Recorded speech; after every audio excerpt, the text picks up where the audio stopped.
Okay, welcome back to Dungeons, Dudes, and Dragons. My name is David Ashbaugh, your Dungeon Master, as always, joined by our three fearless adventurers, Alex Kerrigan, the half-elf fighter, David Beaton, the tiefling bard, and, of course, Darren Wartz as the Aasimar wizard. All three of them are level 4 at the moment, but more importantly, gentlemen, this is our very first recording of 2025. Hey, it's been too long. It's been like a month without D&D. And I was we recently released the episode 14, which we recorded. I think it was like November 18th was our last recording day. And Darren made a prediction that the Democrats would storm the Capitol. That did not happen. Oh, I'm so glad you brought that up. I was thinking Pretty about close, that. though.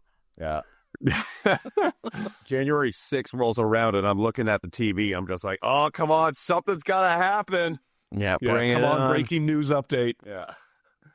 But anyways, I figured since it had been so long since our last recording, we're not going to do a question for Dude Dialogue today, and I'm not going to do my traditional recap. I am going to leave the recap to you three gentlemen as to what happened in episode 15. I will remind you, episode 14, which has released at this point, ended with you guys in the tavern in Fort Thorns on the Wartz side of the river. Right. And then you were approached by a small frog-like humanoid who then basically asked you to follow him. And that was the end of episode 14. So what happened in episode 15? Listen, boys, I'm not going to lie. I role-played real hard about that weed. And saved Christmas. Nope, that was episode 14. I was very episode 13, high sorry. for episode 15. Oh, wow, So okay. I don't recall. Yeah, I was with you on that, Alex. That was the last thing I remember. Christmas too. episode is the last one I really remember. What the heck did we do? It was a frog. I remember we crammed 500 pounds of weed into David's bag I'll of remind you in holding. episode 14, you guys met a goblin on the side of the road who offered to paint you a bunch of stuff on your equipment. That guy. He nerfed Alex's gun. Still mad about that. Okay, so I have a timer going right now, and every second that ticks down, you all lose 10 gold. we did a thing. We followed a thing into a thing. We solved a thing, and then did the I thing. can't remember anything about episode 15. Yeah, we went from one side of the river to the other. I will give you a hint. Darren got curb stomped by a bunch of salmon and then had to play himself twice. Oh yeah. I just That remember. definitely I only sounds like specifically something I remember that part. I don't remember. remember anything around it. My Discord's Okay, going so you- crazy. Crazy right now, boys. Yeah, I know. I just heard that.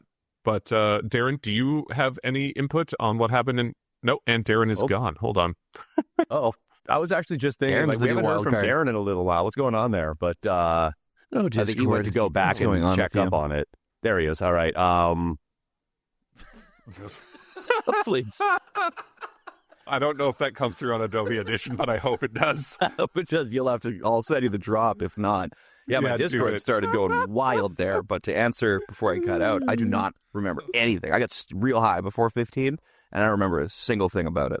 Okay, so I was editing episode 15 today just so I could catch myself up because, like I said, it's been 2 months, more than 2 months. So you guys were approached by a small humanoid frog called Friar Farnsworth, who led you up to his church. He then explained that there is a feud in Fort Thorns that has divided the town in half, literally down the center, divided by the river. The side you are on is the Wartz side. The side that you were originally denied entry to is the Graf's side. Darren had pointed out in episode 15 that, or actually episode 14, that Graf was his grandmother's maiden name. Yep. So obviously there's a connection here to Darren's bloodline. And then he kind of gave you some theories as to why the family feud is occurring, what its inception was, but it's been going on for so long that basically everyone has forgotten about that.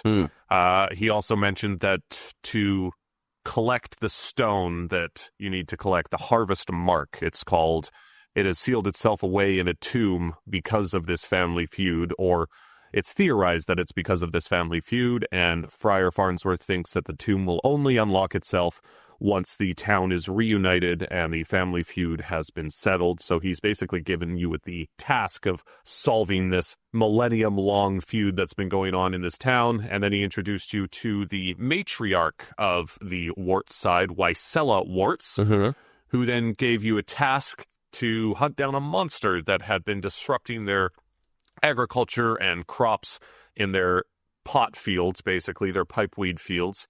You guys track this monster to a cave. Darren got ambushed by this monster, and as they both got up, they were both looking like Darren. Oh, yeah. That's right. Fought a mimic. It's all or coming like back. A copy of myself. Yeah, slowly coming back. Yes, so you guys faced off against the doppelganger, which was very entertaining to listen to because I'm pretty sure like the first 3 attacks were all against the actual Darren by David and Alex. We fucked him up. And I had in my notes that basically as soon as somebody had attacked the doppelganger, the actual doppelganger, and done damage, the disguise would drop. But it took you guys a surprisingly long time to get to that point, which was a lot of fun. We had a lot of pent-up anger to get out against Aaron. And then this is how the episode ended. I think Darren realizes what I'm about to say. What did you do, Darren? Oh, God. What did you do? You know, they say cannabis use affects short-term memory, but I'm starting to think it might do something on long-term as well, because I don't remember. Well, as you guys were just about to basically cut the head off the doppelganger to bring it back as proof that you killed it. I killed his kid. And then a small doppelganger child came to the entrance of the cave. Magic missile. Dad? And then Darren immediately magic missiled the child and killed it. I would like you to know that I had a decent backstory planned out and how you might be able to use this child as a doppelganger to your advantage. Darren just killed it. Killed the child. Listen, I see a child born or unborn, and I think one thing. Kill it. If we left that young boy alive, he would have come back and taken vengeance against his father. Yeah, man. You don't kill someone's dad and then employ them, and it goes smoothly. You know what I mean? That kid would have betrayed us at some point. If you know what I mean. I did the world a favor murdering that young child. 45 movies have that plot, and they all end bad for the person who killed the dad. It's all I'm pretty revenge. sure that was in Game of Thrones. Game of Thrones, The Last of Us. It's a tale as old as time, folks. Yeah. Have you guys ever seen A Million Ways to Die in the West? Oh, yeah. Yeah, I love that movie. Yeah, when Seth MacFarlane's in the pub and he's like, our pastor killed a guy the other day. And then he went and killed his son. And then he made a sermon about it, about following through on your tasks. Our sheriff has been dead in the street for 6 days. Nobody has done anything about it. We have no law in this city, and the body's just laying there. And now, wolves dragging him away as if to illustrate my point. We should all just wear coffins for clothes. I'm watching that That's movie again. such a great movie. So fucking good. Anyways, okay, well, just as we always do, we're going to pick up right where we left off. So Darren has just murdered a child. I believe David, or maybe it was Alex, was in the process of cutting off the head of the doppelganger. And for a great party.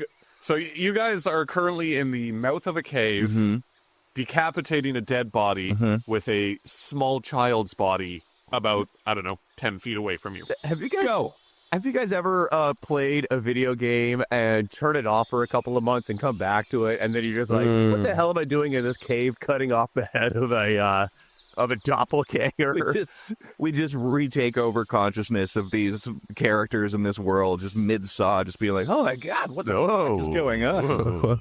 And I'm going to make my way over to the body of the young one and see if he has anything of value on him. All right, well, let's kick it off. Give me an investigation roll. An investigate. +6 to investigation.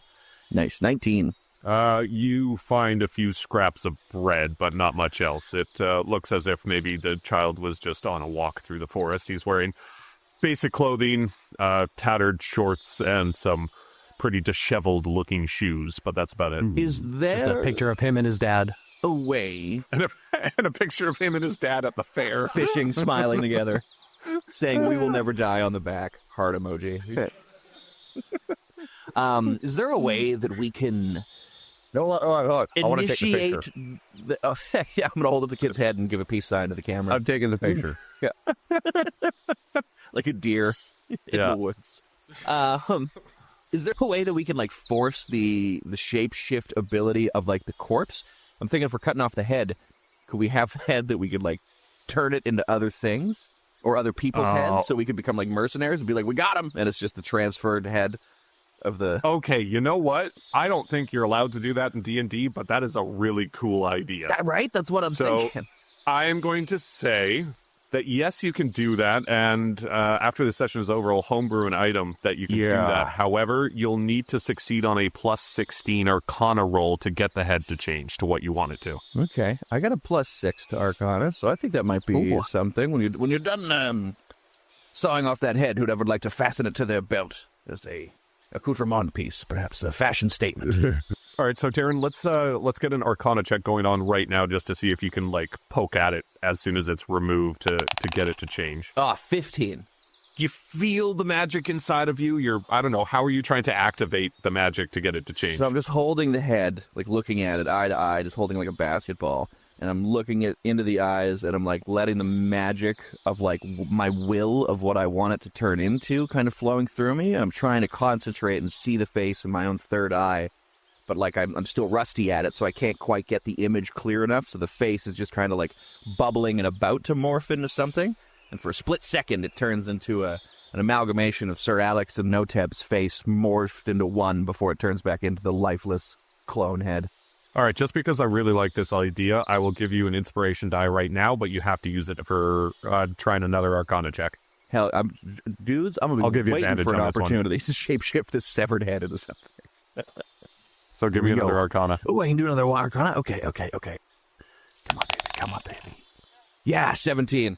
17. So you're able to finally concentrate on that one thought, that face you were trying to transform it into, and whose face does it transform into? Freddie Mercury. It's a lot of teeth. Chicklets, man. All right, so in front of you now you have the head of a mustachioed, white, smiling man with a large mouth. And yes, Freddie Mercury's head is now a part of, I don't know, who wants to take this? I'll make it an item that you guys can use, but who wants to take it? I want that nowhere near my backpack. Bag of holding? Yeah, Devad's got the bag of holding, I believe. And that does sound metal as hell, so I mean, I'm down. If you want to tie it to your belt like Kratos, I mean, you go right ahead, dude. Right ahead, come on! Oh, now I get it. That's good. It's because it's a head. Just because of that pun, I'll do it. So I'm going to take an extra one of my guitar strings, and I'm going to fashion it around my... Just garrote wire, tie it to your belt. Are you guys going to do anything with the child's body, or are you just going to leave it laying there? Do we want a shape-shifting child's head? I pull out my knife, and I look at the guys. I'm going to put a stop to this right now and say that the child does not have enough magical energy within its corpse. And I go, oh, and I slowly close my switchblade and slap back into my boot. Just kidding. Yeah, I was just rousing you boys. I wouldn't ever consider such a thing. I think I'm going to vomit. Roll for puke. How much? Actually, yeah, Alex, roll me a Constitution check. Yeah. Well, yeah, my Constitution is terrible. So let's see, where is Constitution? There it is. 11. Yeah, so you throw up quite a bit. My boy can't handle his porridge, it seems. Just another day. As I throw Devad the head, and it just kind of blood spiraling through the air as it goes through it. He catches it. Lord, could you just put that Freddie Mercury head away so we could get on our way? I go get the head back, and I point the head at Mr. Alex, and I use my finger to manipulate his mouth, and I just go, I want to break free, and I just start walking towards him. I want to break free. I'm going to punt that thing into a river. I was kidding. You guys could call it Heady Mercury. Oh, give yourself an inspiration die, sir. That's good. Heady Mercury is now its name, for sure. Heady Mercury. I love it. Okay. What is the plan? Did we get anything of note from killing this family? Are you kidding me? Yeah. You were basically... You guys were promised 200 pounds of pipe weed if you were to return with confirmation of the monster kill. Excellent. Well, let's go get our weed. In episode 15, one of the things I forgot to cover is that you also had a plan to just become drug dealers in this realm. Wherever you go, you'll just sell weed. That's right. Yeah. Man, Just a boatload of it. We're already the cartel. We're cutting off heads. We're killing families. Like, we're doing it right, boy. So, Living the dream. so hold on. We should probably establish some things because we were violently high when this plan was enacted. So we must bring the head back of the monster who was ravaging the pipeweed fields, and we are assuming that it was the father that we have already killed. And we have the head of the son. Have we done anything to the father's body? No, we have the father's head. We didn't decapitate the boy yet. Oh, pardon me. Leg it out again, and I open it and I go, but we could. A combination of the If you insist. pipeweed and just violently retching has assaulted my memories. I believe we might be good to return to the town then, unless anyone else has a suggestion. Have we searched this cave at all outside of the two dudes in it? Have we looked around it at all? Nope. We basically ended after you killed the child, and the fight had literally just ended. I'm going to sit crisscross Are there any applesauce bushes nearby? and start smoking my weed and let the boys investigate around. I've done plenty of work here with the decapitation of the killing of mimics. Yeah, I'm hoping there's some Doppelgangers. like bushes somewhere.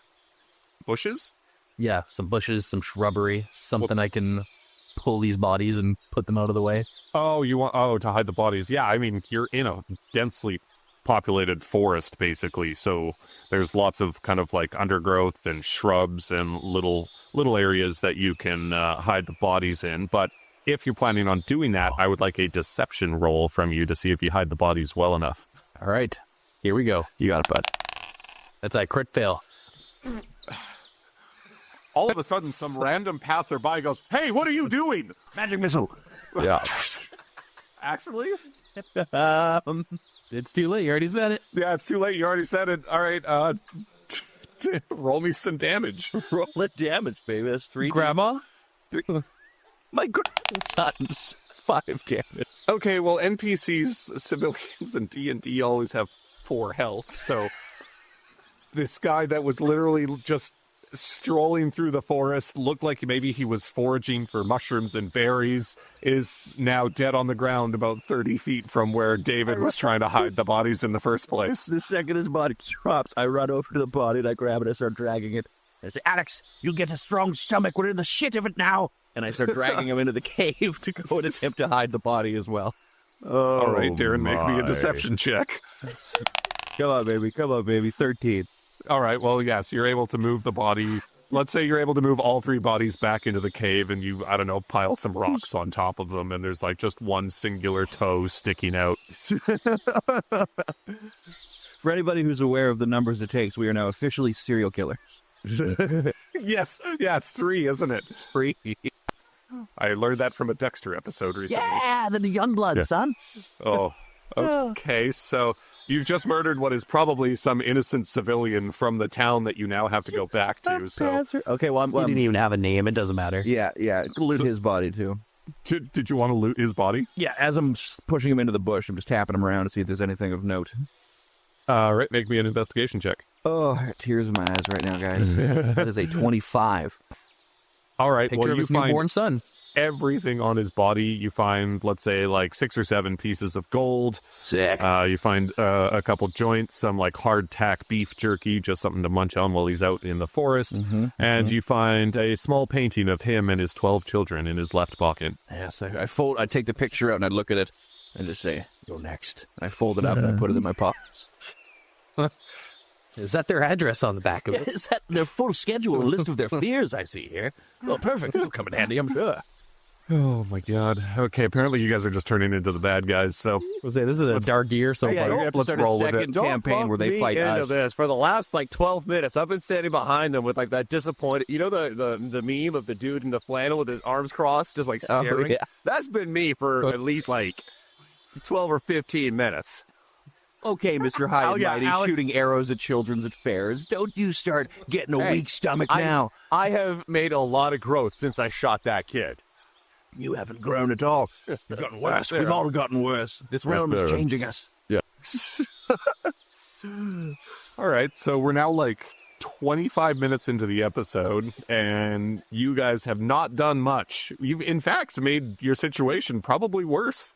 Just sitting here stoned, covered in blood, just like, what are we doing? Oh my god. Okay, I'm going to just go to the front of the mouth of the cave, and I'm just going to do a left-right and just make sure there's no other people we're going to need to murder making their way through. And then if the coast is clear, I'm going to signal back to the guys that we should probably get the fuck out of here. Perfect. Everybody just make me a survival check to see if you can find your way. Oh, back God. to the village Okay. without issue. Survival. Oh, God. Here we go. 19. Yeah, I'm not made for this. I just rolled a 7. David, I got a nat 1. So, luckily, Darren, throughout this, well, it's not a very far journey back to the village, but Darren is, like, walking through the forest and, like, pulling on David's shoulder to get him to avoid a pitfall at one point because David's not paying attention. He pushes Alex out of the way of a falling tree at some point, and luckily, just because Darren rolled so well, he saves both of your asses a couple times on the walk back to the village. But you guys do eventually make it there. And where would you like to go? Let's go show this head off. Yeah, bring Hetty We're gonna Mercury walk through to... the town with the head on a spike. They're like, hey, everybody. Holding it up high. Who are you going to show it to? Was it Frogger Fryer that was it sent us? Oh, was Yeah, it Friar Fuck. Wycella Warts? It was Wycella Wards. Alex, Hey. inspiration dice. Yay! Starting to get your constitution back, I see.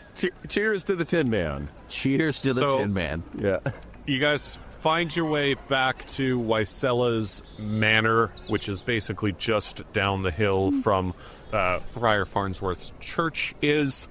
And, okay, so this is going to be a new mechanic moving forward. I've told you guys this in our chat.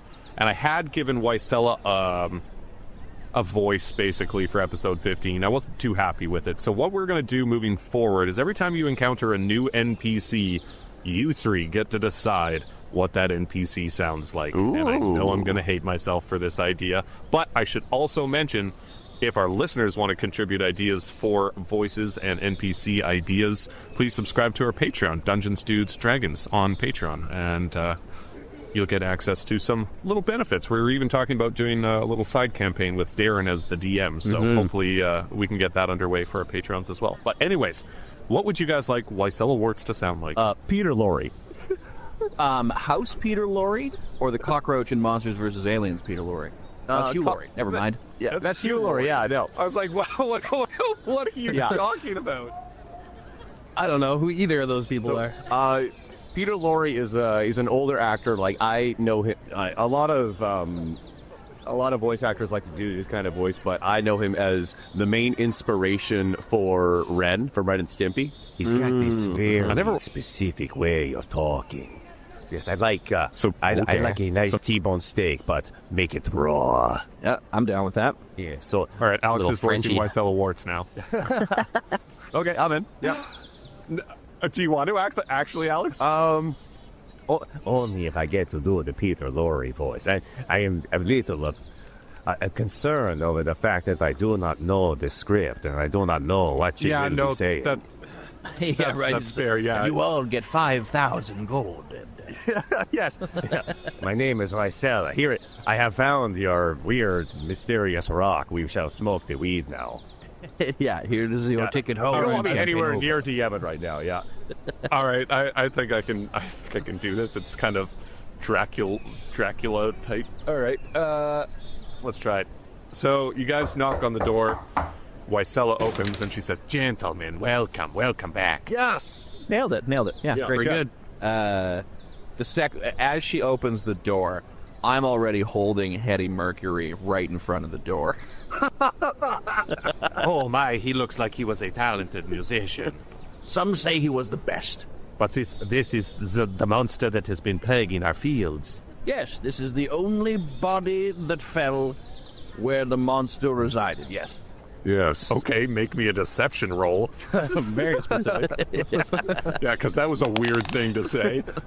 21, baby. She goes, "Yes, just the one body, of course." And there I, was lobbed the no head back to immediate David. family to this monster either. There's no surviving kin, no spouse. No next of kin. Let's just Okay, say Alex, no revenge then roll will be taken. Alex, roll me a deception roll. That was the truth, though. That was the truth. 17. And she looks at you and she's like, that was a weird thing to say, but I believe you. So now what?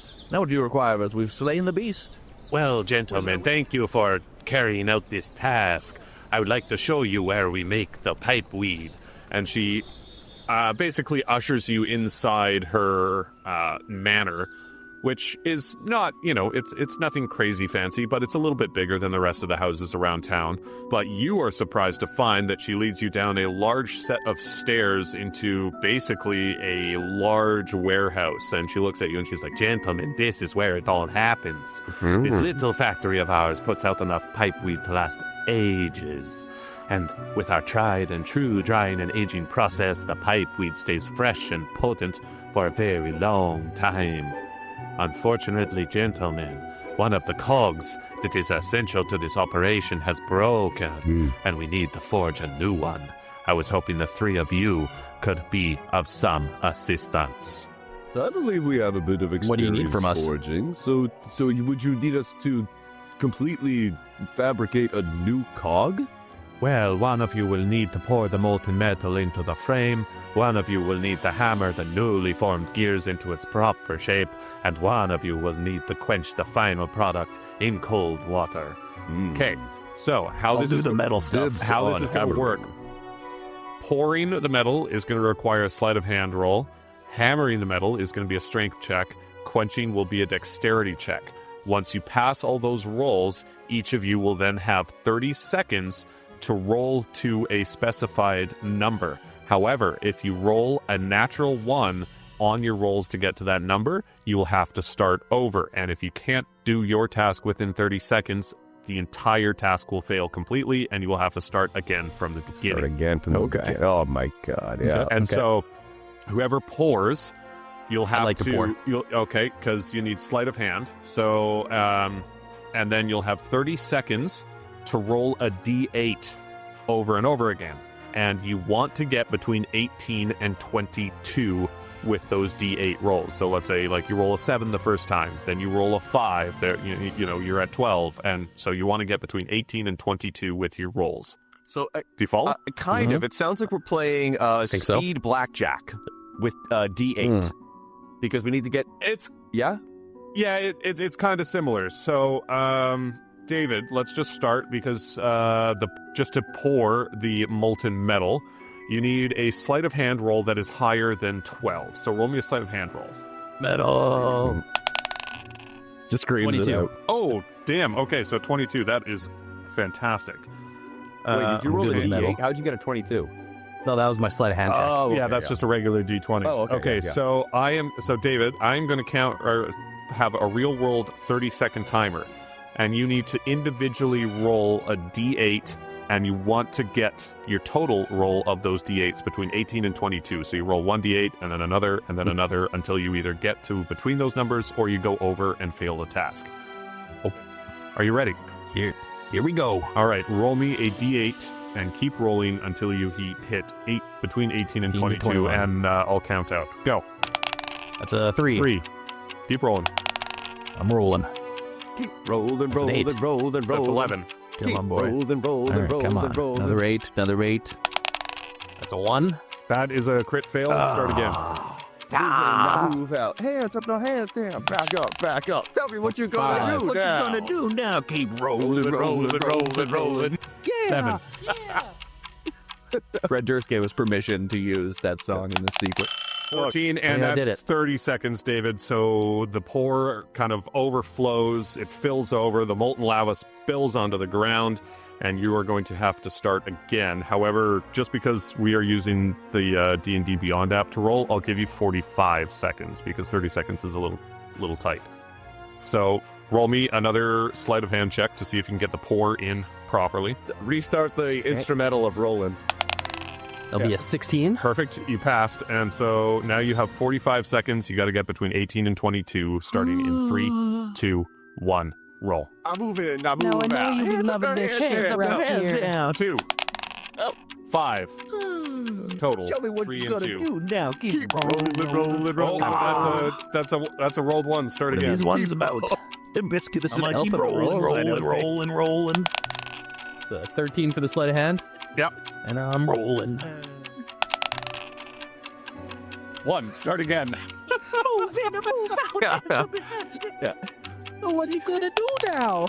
You want to mess with Limp Bizkit? All right. You can't mess with Limp Bizkit. Let's Every day, reset every the day. timer. All right, are you ready, David? Yes. 3, 2, 1, go. 3. 5 is 8. 13. 12. 8 plus 4 is 12. Come on, baby. Come on, baby. There we go. You know what time Perfect. it is. You rolled a 20. So the pour is complete. and First try. David did that First in try. 21 seconds on his 4th try. One tap, baby. All right. So I'm good with new metal. the pour is complete and it is starting to kind of harden. And so Darren, now I want, or actually, who is going to be doing the hammering? Strength. Alex. Strength is my strength. So, Alex, I want you to roll me a strength check to see if you can hammer the gear out of its form, and then you will basically be hammering it into shape. Okay. All right. So roll me a strength One check. strength check, and I have rolled an 8. This is not boding well. Smack that all So over the you floor. hit the formwork of the pour, but it doesn't come out. Roll me another strength check. Let's try this again. Now I have a 10. Oh, I'm getting limbered up. And so you hit it, and it just pops out, and it's still like red hot. So you can now start to form it into the shape it is supposed to be. Yes. Hammer out alright. all the kinks. And so, Alex, what I need you to do is you're going to be rolling a D10. D10. And you must get There it is, past yep. 30 in 45 seconds. And if you roll a 1, you got to start again. Past 30. What happens if I go over 30? You want to go over 30. You want to go over 30? Okay. Yeah, the pour was between certain numbers just to make sure it didn't over or under pour. Okay. So as long as I get over 30 in 45 seconds, you said? Yes, are you ready? Chocolate starfish! All right, Rolling partner. Keep it rolling, baby. You know what time it is. Bam, bam, bam. Rolling Bam, a bam, bam, D20. bam. Alex, ready? 3, 2, Oh, is it 1. a D20 or a D10? D10, sorry, D10. D10. All right. I move out, hands up the 3. back up, tell me what you gonna do now. 3, 4. 7. Oh, that's 7. Yep, 7. 7 total. And then we got an 8. So 15. 15. 5. 20. 20. Come on. That's a 6. I got it. One more. 26. One more. No, I got girl, a you 0. got it. Oh, that's a 10. And a 10. So Yeah. Alex, I thought I had a 0. Oh, there's a 1 in front of it. Thank God. Alex hammers it out in 35.76 seconds. Close to the Olympic record, but not quite. And so now, Darren, it is your turn. You have to quench the gear, which means dipping it over and over again into cold water to solidify it. But to start, and to make sure you don't burn yourself, I'm going to need a dexterity check from you to pick up the red hot cog. All right, dex check. It is a 17. All right, so you're able to pick up the cog with a pair of, metalworking pliers, no issue whatsoever. Got a big barrel of water in front of you, and Darren, now I need you to roll a d6, and you need to get over 18 to complete the task within 45 seconds. So I will count you down. Are you ready? I'm ready. 3, 2, 1, go. All right, first roll, Now I know baby, y'all be is loving a this 5. shit right here. L-I-F-E. And a 6. Biscuits right here. 11, People in And the a house, 2. put them hands in the air. Because if you 13. don't care, And a then we 2. don't care. 15, And a 1, fuck. and you have to start again. Ah, God damn it. Count me in, Chief. No, keep going. did it The all timer's for the still running. Oh, shit, okay, 5. Rolling. 7, Rolling. 5. Rolling. Damn it, a 1. No, you hit it. You hit it on that last roll. I wasn't keeping. So you did it. So you because you rolled a 5 plus 2 is 7 plus 4 is 11 plus 5 is 16 plus 3 is 19. So yeah, you hit it. I'd like to thank the spirit of Fred Durst and West Borland for getting us through this, boys. Thank you, Les. Yeah. And so Wysella looks at you and she says, well, thank you, boys. That is very helpful of you. And she walks over to a large rolling machine that looks like it's used to kind of flatten out the pipeweed leaves and kind of, really get them nice and flat. She brings out what is clearly a broken cog, puts in the new cog, and turns on the machine. And now I want all three of you to roll me a performance check to see how well you did on each of your tasks. Performance check. Here we go. I performed at a 6. 16. I'll be at 18. Okay, well, Darren was no help to you because you guys, all three of you had to pass a check of 35, which together. So you guys just passed it. Darren's quenching ability is a little bit questionable, I guess, but it should hold. And Wysella looks at you and she says, thank you, gentlemen. That will get our operation back up and running. I appreciate your help. Glad Anytime, my lady. I was surprised at how much fun we had with our little, chants that we were, I don't know, kind of impromptu just decided on. Everything seemed to work out. I believe the order of our pounds and pounds of weed is yet to be concluded. She says, oh, yes, I have that for you right here. And she takes some, stuff fresh off the warehouse belt, basically, and she says, this is our freshest product, please take it, and she just hands you 200 pounds, I think is what she promised you. Yeah, I hold out my bag of holding like I'm a kid on your doorstep on Halloween. I'm just smiling, holding it out. And she's just literally shoveling buds into the bag of holding. And she's like, I think that will be enough for now, gentlemen. I appreciate your help with the monster, and I appreciate your help repairing this machine. But now I believe Friar Farnsworth wants to talk to you, so you should head up to the church. Back to Friar My lady, Farnsworth. and I do a big, grandiose bow at her as I start to leave. And she just Hey, Duranius. kind of looks at you and she's like, we do not do that here. Well, you should start. Duranius, do you have that picture of the 12 children by chance? Yes, I believe I have it here in my wallet. I take out the picture of the 12 children and hand it to Devad. I take it, and I hold it in my two hands, and I reach in my bag of holding, take out some weed, I sprinkle it across it, and I roll a sweet joint out of it. Oh, my God. Devilishly good idea, Dave. David, you get an inspiration die for just how morbid that is. Can you make sure that you roll it so that the images of the family of whose father we slain is on the outside, so I can watch the cherry slowly burn away their faces as we smoke that joint? Full, and we had some of their tears to lick the edge of it to really hold it together. Can we do this away from the royals? We're still right in front of Wysella watching all of this. Squeeze the tear duct of Hetty Mercury to loosen or to dampen up the rolling paper for Devad a little bit. My goodness. You're going to tell me that you're going to use Hetty Mercury's tongue to lick the rolly so you could roll it up. I wasn't too sure where you were going with that. Yeah, right. Anybody have a light? I do, and I just ignite a little fire on the tip of my finger. I light it up for David Nevad. Perfect. Nice. I am Draws like a pencil. I am going to need to punish you fellas in some way of some sort.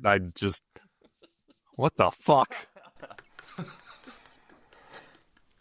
And I hand it.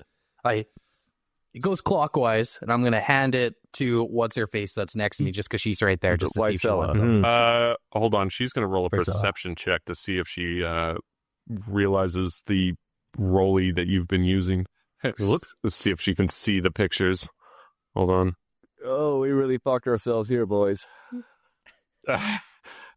She rolled a 17 on perception, so she's like, where did you find this picture?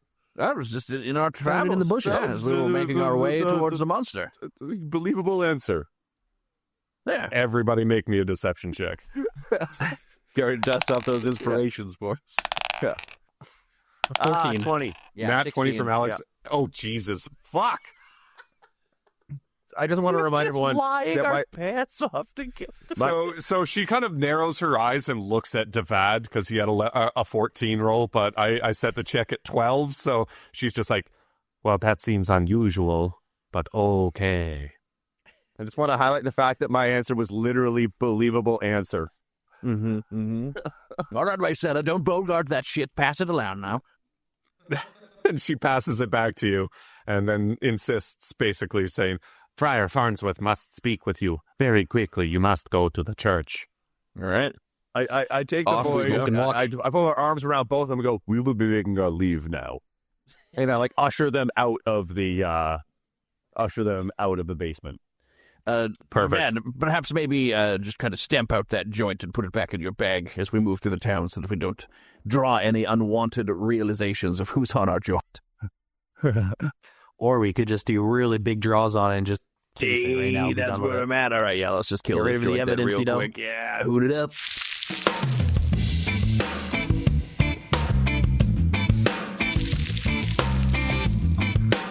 Nice. So as you guys are walking through the town, two young girls skip past you going, I can't wait for Daddy to get home from the forest. I'm going to give him the biggest hug ever. And you recognize these two children from the picture you just smoked. I just chortled to myself. I'm looking at the ground. I look straight at the ground and keep their walking. way as we're walking past. All right, well, so... Sir Alex is going to have so much guilt at the end of it. Don't be our loose end. Yeah. You make your way up to the church, and how do you guys enter the church? You just walk in? Yeah, I would say so. Churches are open. I don't think door you knock policy. on a church Yeah, door, right? right? Yeah, you just walk on in. Perfect. So Never you been, but I'd imagine. open the door, and you see Friar Farnsworth is basically at his dais, his little pedestal, looks to be scribbling something down. At his dais. And he looks up and he's like, "Oh, gentlemen, it's good to see you again. How was the mission that Wysella gave you? We all No need confession. complaints. Fruitful. Yeah, just went rather swimmingly smooth. Yes. Well, excellent. I'm glad to hear that. I'm guessing she's you're in her good books now. Yes. Okay. Well, like I had mentioned previously, to collect the stone that you need to collect. I believe that this town, these two families need to be reunited. We need to end the feud once and for all. I also mentioned that the Harvest Festival, the only time where the two towns come together, is in less than a week's time. So we have to come up with a plan to get these two families to settle their ages-long feud. How do you think we should go about that? I have an idea. Go on, Sir Alex. Well, it seems that these two towns at opposite ends of each other, they have separate agricultural goals, I should surmise. One is proficient in pipeweed, the other one very much enjoys their ale. I would like to consider that during the one time a year that we can get both of these towns together, I would like to at least attempt to provision an ale made of pipeweed. I believe that this would be able to unify both sides of the town together into one singular agricultural mission, and I think that could be something that we could use. However, the specifics of making a ale made of pipeweed, that escapes me. Although I have the idea, and I think it's a good one, I don't know how we're going to get it across. Well, Alex, that is a fantastic idea. Alex inspiration die. Actually, you already have one, so you can actually give that. You can give an inspiration die to someone. Who doesn't have inspiration right now? I think we all have one right now. I've got one. Oh, okay. But I'm very inspired. seriously, Alex, that was a fantastic idea. Oh, thank you. Yeah. So, Yeah, well done. Friar Farnsworth continues, and he's like, Mr. Kerrigan, Sir Kerrigan, that is a very good idea. The Warts have already devised a certain drink made from the pipeweed, but it is not alcoholic. It's more of like a soda that gets you a little bit buzzed.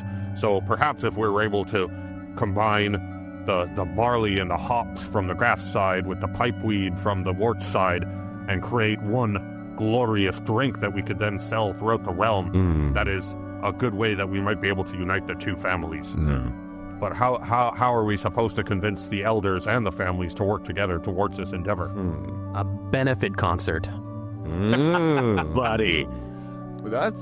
I actually quite enjoy that, especially with the fact that we have a famous musician in our party. The one and only. I was like, I have a fairly large gap in the module for this episode for this portion because I figured you guys were going to come up with the dumbest, stupidest shit I've ever heard in my entire life, and both ideas you've come up with are fantastic. We're trying to make good for murdering that family in Chives. Hey, that was actually like like our plan C. Just kill everybody. Yeah, just kill everybody in both villages. Yeah, can't argue. They're all dead. David Friar Farnsworth looks at you and he's like, a benefit concert could work, but who would we get to perform? You know, we happen to know somebody. Who would that be? Oh, I'm just standing stoically, looking to the corner of the room, kind of up and to the I left. thaumaturge a little bit of wind to blow his hair in the wind so he looks a little bit more angelic. I just get out of the way. I can't do anything here. I'm just moving. Yeah. Devad, are you a kick me in the musician? barstool. You're a musician yourself, are you? You could say I dabble. Okay, well, do you have any achievements, anything that would make you famous or known to people in this realm? Yeah, I mean, I have won a carnival concert? A Battle of the Bands type deal? Yeah. Battle of the Bands. You defeated a one Riz Bonnaroo with nothing but a single look. Well, I will mention this because, like, when that first happened and you rolled that nat 20, I told you this was going to follow you around. However, I will say that you guys are pretty far from where it happened, so the word of Devad Notabe has not spread this far, but perhaps you guys could help it spread. Ooh, do a little bit of promo work? Yeah, a little bit. Yeah, exactly. merch. And so Friar Farnsworth looks at you three and he's like, you boys will need to get some people talking about this concert throughout both of the towns, and then hopefully during the Harvest Festival, our music will be fantastic enough to bring everyone together, and then we can get them to work towards making that ale made with pipeweed, and I think this is a decent plan. Is there anything else that you boys can think of that might be able to help?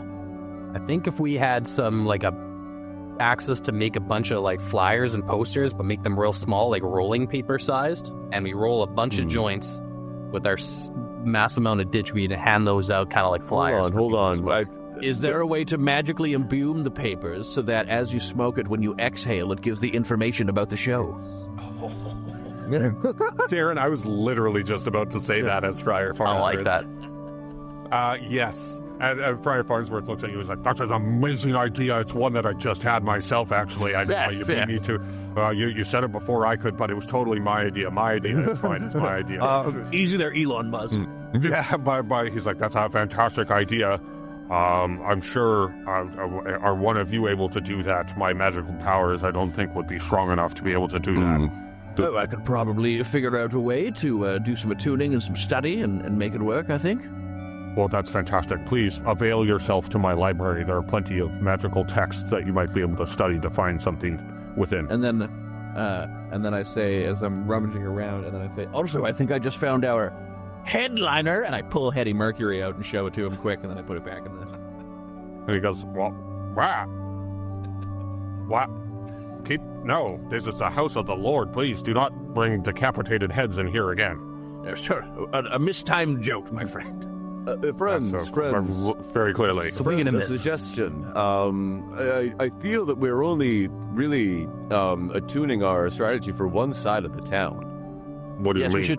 We should take this pitch to the elders of the Groff side.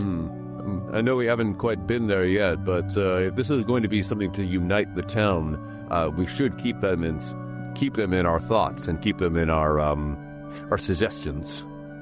Yes, it would all be the respectful thing to do to include them in these talks to make sure that they're not blindsided once they show up to Dine Harvest Fest. Indeed. Well, yes, I agree. The elders have both expressed sentiments about ending this feud to me before, so perhaps if we can get both Wycella Warts and Jonathan Groff in the same room together to talk this out and come up with a plan, all of us together, to get the town reunited, then perhaps, just maybe, that this plan might work.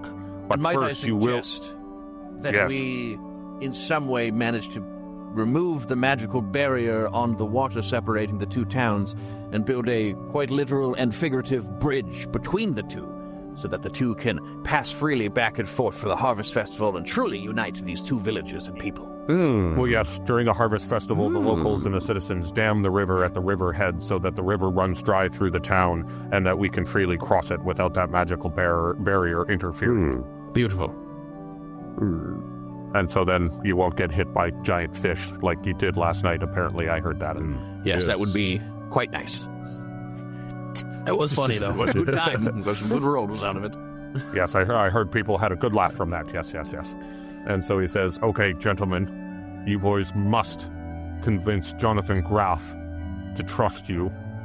And the only way to get to the other side of town is through a secret passage. And he walks basically to the back of the church, and he pulls down a candelabra, like very cliche hidden door, pull the candelabra, and a large brick door that was perfectly concealed opens up, slides forward, and he grabs another candle off his dais, and he says, please, gentlemen, follow me. I shall escort you to the other side of the river. I follow him in. Lead the way. And so he takes you down a very large staircase, and everyone make me you know what, let's call it a history check, perhaps? Ooh, all right. It's 20. 16. 14. All right, so all three of you remember that at some point in your adventures through this forgotten realm, you had heard somebody mention something about the Underdark. An opposite world below the crust of the world above kind of thing. And as you descend this very long spiraling staircase, all three of you start to realize that maybe this is where he is leading you. And you get to the bottom of the staircase, which opens up into a vast, cavernous, huge area illuminated by bioluminescent mushrooms, lots of little insects flying around, and you three gentlemen now find yourself in the Underdark. And he says, you boys must be very quiet. I can traverse this passage without issue by myself, but I fear the presence of more people may attract some unwanted attention. Oh my. Sneak mode, engage. So I shouldn't play my guitar is what you're saying. That would be inadvisable, yes. I will unequip my shield so I can move more silently. Perfect. So, I am going to need a stealth check from all three of you. Oh, here's where it gets real. Yeah. Oh, boy. 11? 14? 8? All three of you fail the stealth check. Oh, first. Inspiration I time, loudly boys. fart. Do it? Let's do it. No. You cannot use an inspiration after knowing the outcome of the roll. Oh, no. Sorry, so that was my bad. I should have asked if you guys wanted to roll inspirations. So if you want to, I will let you now. Nah, That's too late. I'm gonna own No, this. no. Cards Let's fell. let fate All right. take the wheel. Yep. So, David, you failed the stealth check first. How do you fail the stealth check? Even though I said I was not going to play my guitar, I couldn't help but play a little ditty. And as you do, the chords reverberate through this cavern, and Friar Farnsworth turns and looks at you with fear in his eyes. And then, Alex, how do you fail the stealth check? Oh, I fart. And as the chords that David played are reverberating through this cavern, Alex adds to the chorus of sounds also reverberating through this cavern. And then, Darren, you failed the worst. So how do you fail? I noticed that there was still a little bit of that family joint that we were smoking, and I tried to light up a little bit of that roach as we were going through, because the bioluminescence was quite easy on the eyes, like LEDs in a dark bedroom. So I was taking a little puff to, get my mind in order, and it was too big, and I just started hacking up a lung. And so that adds to the cacophony of the two previous mentioned noises, and they all come together in this orchestra of loud reverberations, and you can just feel the air kind of get heavy. Everything gets quiet. The bioluminescent mushrooms close up, and all light leaves the cavern, and all of a sudden you feel a slight rumbling in the ground, and the rumbling starts to get more intense and more intense. And Friar Farnsworth looks at all three of you and he's like, "What have you done?" And all of a sudden, in front of you, burst forth from the ground is a large, almost crocodile-looking beast with a huge beak on the front of its head. And now I want everyone to roll me some initiative. Here we go, baby. Guilt-free murdering. Yeah, Finally. I can finally kill something. I feel bad. 16. 22. 9. If we're going to go with a voice, I am going to pitch Valley Girl. Well, it's a monster. It doesn't have a voice. All right. So, David, in front of you stands... Oh, hold on. Chuck is here as well. I totally forgot about that.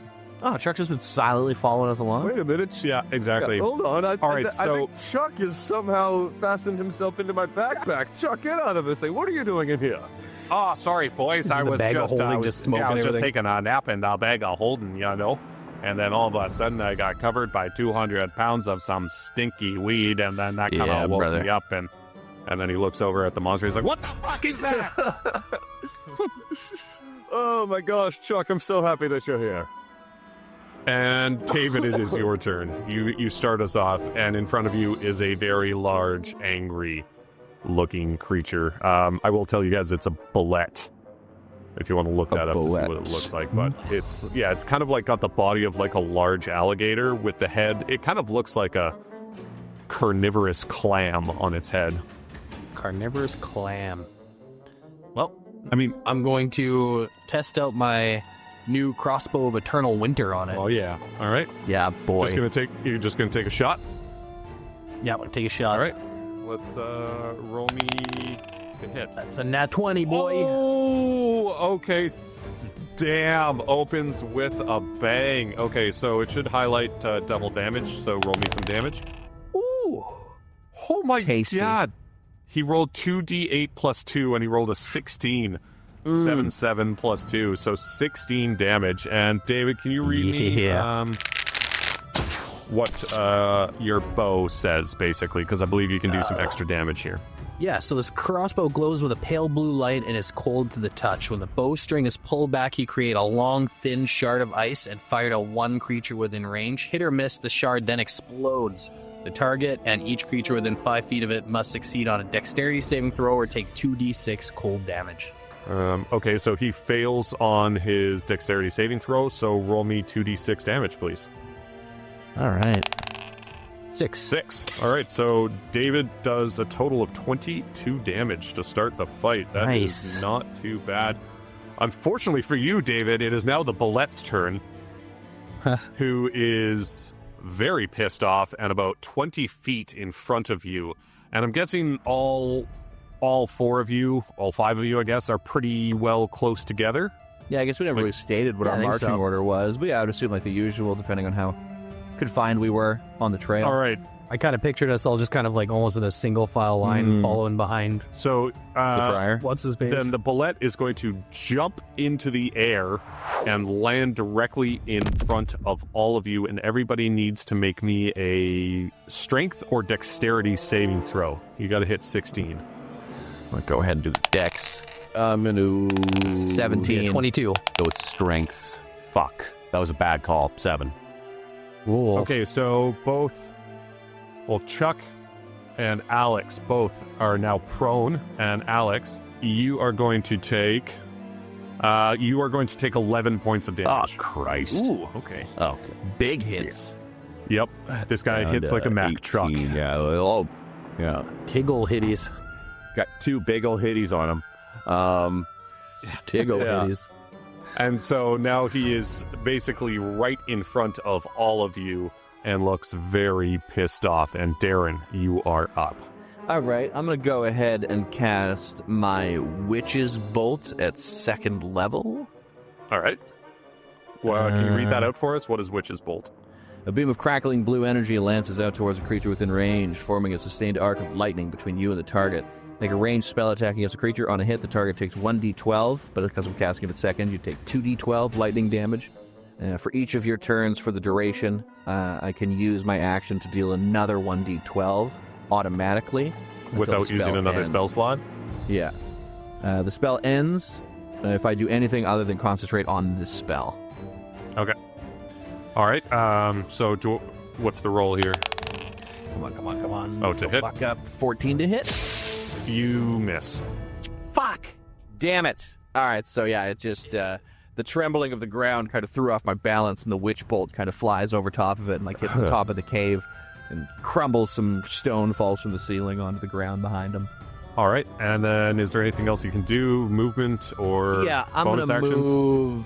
I'm going to move back about 25 feet away from that and just kind of keep my distance. Perfect. All right. Well, I will say because he was basically right in front of Devad when he jumped, because Devad was the one who attacked him. So I will say, Darren, you can move without incurring a attack of opportunity. So tight. And anything else, or is that your turn? That's my turn. All right, Alex, you are up next. Okay. I'm going to move back a couple of feet. Try and get myself a little bit of space because this thing hits really hard. Yep. And then I'm going to turn around and I'm going to take out my gun and I'm going to shoot that thing. All right. Give me a shot. 20. So not natural 20. So yes, that does hit. So roll me some damage, Get Alex. some damage. Blam, Shoot blam, in the blam. fucking face. 7. Perfect. And is there anything else you can do? Can I go again? Do I have a bonus action? Well, I believe you've got action surge as a fighter. Yeah, I think you're right. Can I action surge and just fucking shoot him again? Yeah, absolutely. Yep, done. Let's action surge it. So we're gonna shoot again. After about 3 minutes of reloading the musket. Yeah. And oh my god, Alex rolled a 27 to hit. Yep. I nerfed that musket, but clearly not enough. I ain't letting no That's goblins empty, touch this thing. All right, roll me some damage. Damage. Spray's painter appears in the fight and wants to get your gun again, Alex. 11. 11 more points of damage from Alex. Beautiful. All right. So that's going to be my turn. I got anything nothing else you can do? Well, I've Okay. moved back to start. I've taken 2 shots. I don't think there's anything else I can do. I'm just going to, No, because the action surge is a bonus action. So you've moved, you've taken a bonus action, and you've taken action. So Chuck is up next, and Chuck is basically going to draw his bow and fire a bow shot. And Chuck rolls a 19, an 11 to hit, unfortunately. And so that does not hit, so he sends his arrow flying past the bullet. Does not hit, but he has 2 attacks per turn. He's going to roll another one, and that one will hit, and that is a 22 to hit. And so Chuck draws his longbow, lets fly, and does, 19 damage as this arrow impacts the bullet and takes out one of its eyes. And he is looking pissed at the moment. And we are back to the top of the order to Devad. Nice shot there, you little Ewok. Okay. What did you just say on me? Slurs in the middle of the fight. Oh, I said yub yub. Yub yub. Oh yeah, nub up yours too, bro. Frenemies. Don't ever tell him this, but I love Chuck more than anyone, yeah. All right, Devad, what are you looking for? So, this cave that we're in, is it, because we're in the Underdark, and I kind of remember, like, the Underdark, like, in my brain anyways, is kind of just, like, a bunch of just, like, cave bridges and, like, overpasses and just kind of, like, crisscrossing all over the place with, like, a deep valley below us kind of thing, yeah, right? like, like Bridge of Khazad-dûm style bridges kind of intertwining throughout this cavern. But, like, they're, like, if we lost our footing, we could fall off of it and fall for however far. Yeah, pretty much. All right. Say less. I'm going to try out this Dart of Domination that I have. Oh, okay. And I'm going to whip it at him. Can you read us what that says? It can be thrown up to 60 feet. The target must succeed on a Constitution saving throw of 13. On a failed row, the player gains complete control over the target.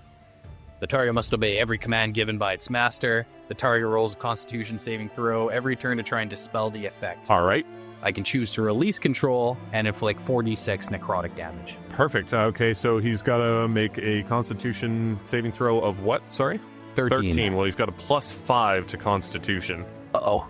And he is rolling, and son of a bitch, he rolls a 7. Wow. And so, as the dart impacts this bullet, David, he's just kind of like, and shakes it off. and then looks at you, and you can see his eyes turn from anger to just like, Master, like a little puppy's eyes now looking at you. Nice. I'm gonna confidently walk up to him. Oh, David. I'm gonna give him a little pat on the head. What? Are you... Can I shout out to David, and if he looks back, I'm holding my Pokeball in the air. I'm staring at the Pokeball. Yes, yes. Ooh. Yeah, you have full control. You can make it willingly get in this thing. Darren? That is an awesome idea. I was going to tell it to jump off the fucking cliff. I was waiting like for your you idea. staring very intently at the Pokeball. Fuck yeah, dude. Let's capture this thing. Let's do it. I tell him to fucking just get in there. All right, Darren, just read me what the Pokeball says. Just There's my orb of containment. Or can be thrown at an animal monster and attempt to contain the creature within a demi-plane. The creature is above half health, dex throw of 10. If it's under half health, a dex throw of 16 it has to pass. Put to sleep. Or if it's charmed, the orb will automatically capture the creature. so I see, yeah. There we go. I see no recourse that I could take to refuse this request. So when David... I have not blinked in 2 minutes. With David, when that dart pierces that schmalligator's skin, I click the button, and just like yellow energy starts kind of like crackling from it, and I just whip it over the top of it. And in it, what's the creature called again? A Bulette. In booming voice through the caverns, I go, Bulette, get inside! And I throw it right over David's shoulder, and it passes over top of the alligator and cracks open like Pac-Man. And the blue crackling energy. As he's about to get sucked into the ball, though, I quickly grab my dart out of him. Okay, make me a sleight of hand check. I'm going to inspiration it. Yeah. Alec, or he rolled a 5. Yeah, I would say inspiration it. And if he fucks up again, I'm going to use my inspiration for him. 13? I will say with a 13, you're just able to get the dart out of him as he's sucked into the Pokeball. And you see the Pokeball do that little kind of like... Bing. And you have captured yourself a Bulette. However, Darren, I would like you to read the paragraph pertaining to what happens when you release a creature from your control. The creature can be dismissed at any time. The user must make a DC 13 persuasion roll to get the creature to leave without aggression. The creature will become hostile towards the user upon a failed roll. Darren, I would like you to roll me to see if Alex becomes hostile towards you. Okay, DC, is that a dex save? Or persuasion? Persuasion. Gotta be the 13. Come on. Fuck yeah, 17, baby! Oh, fuck! We just found new meta. Damn it! I was ready to take a swing. Yeah, it's cracking his knuckles. Yeah. All right. Well, gentlemen, Alex is now released from the, I guess, control of Darren, since he was the last creature contained within the orb of creature containment. You now have yourselves a CR5 creature with 94 health, a +7 to hit, who does 4d12 plus 4 damage. Fuck yes, dude. And you guys have caught yourself repeat. your first Pokemon. Oh, great job, David. What a 1-2 punch. High five. Yeah, high five. I blink furiously because it's the first time I've blinked in about 4 minutes. And I fall over. Yeah, of course. But then I kind of like pick myself up and go, well done, boys. Well done. Wow, it's rather dark in here. I walk in, I pick up my Pokeball, and I just kind of like blow the smoke off of it as it's cindering, and I just put it back onto my belt satchel. We'll bust that out at the opportune moment. And then I give David 13 high fives in a row.